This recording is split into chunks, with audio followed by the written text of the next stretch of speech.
So we're trying to build a permanent anti-genocide constituency. You talk about like the prevent and punish. The whole prevention part is what we're looking to do. So the Genocide Prevention Task Force, those recommendations, why do we need those recommendations to be put into law now? And why do we need this legislation? Well, I think anything that obliges a formal survey of actions that may be leading towards genocide. We can go in Darfur, for example, back to the mid-1980s and begin to see that tribal tensions, particularly between the Darfur and the Arab, certain of the Arab tribal groups are beginning to develop. In the later 80s, there's a really nasty war that occurs between the Darfur and Arab groups. In the late 1990s, the Masalit, another African tribal group, is attacked in ways that alarmed me at the time and certainly seemed to be suggestive of a racial animus that could lead to immensely destructive conflict. And even in 2002, which is usually considered a year before the genocide begins, there are clearly warning signs of genocide. I actually belong to a group of scholars whose main task is working on genocide prevention and coming up with models. And there are models for what kinds of risk factors point to genocide.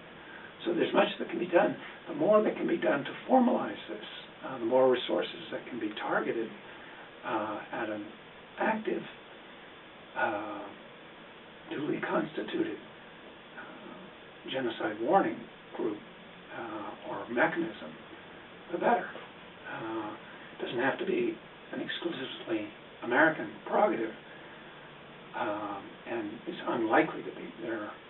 Even in this country, there are competing groups, not necessarily competing in a hostile way, but you think about STAND, you think about the GI Network, you think about Enough.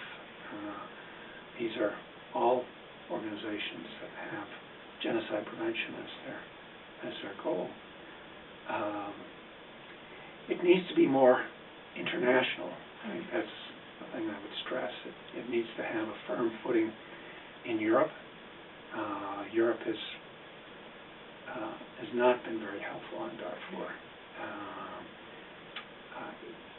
Refuses to impose or even threaten sanctions against the regime in Khartoum, which has perpetrated the genocide. Needs a much stronger, genocide prevention needs a much stronger support in Asia. Now it's not clear where that will come from in Asia. One might have hopes for India, Japan, Thailand,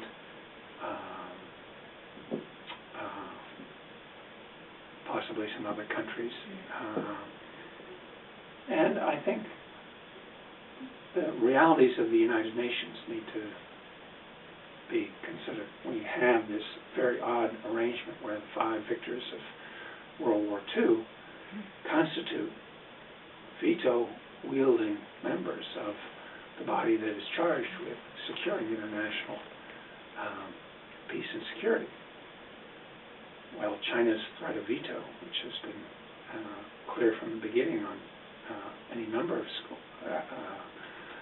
points, has disabled the United Nations. I think if genocide prevention is going to work, either the UN is radically reconfigured, which doesn't seem likely. It's very unlikely that France or Great Britain or the United States, Russia or China will surrender their enormous power. So we have to work around that if we are serious about creating a mechanism. But again, it must be more international. I've left off Africa and South America. Both of these continents have a number of countries that it seems to me could be solicited in support of an international effort to prevent genocide.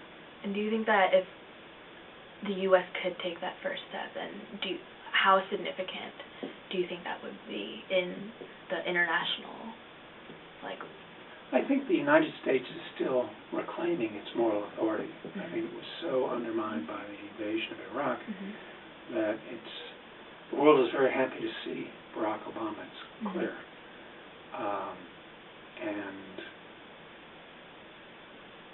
And yet, Iraq and Afghanistan both weigh heavily on moral stature and standing of the United States. And it will take some more time yet before we've recovered the diplomatic credibility we need, diplomatic capital we'll need to expend. But I do think the United States can take a leadership role. It has to be multilateral, though. This is an indispensable element. So can you tell me whether there is an anti-genocide movement in the United States and how strong it is? There certainly is a movement. As I said, Genocide Intervention Network, Enough, Stand itself, other groups working on Darfur in particular.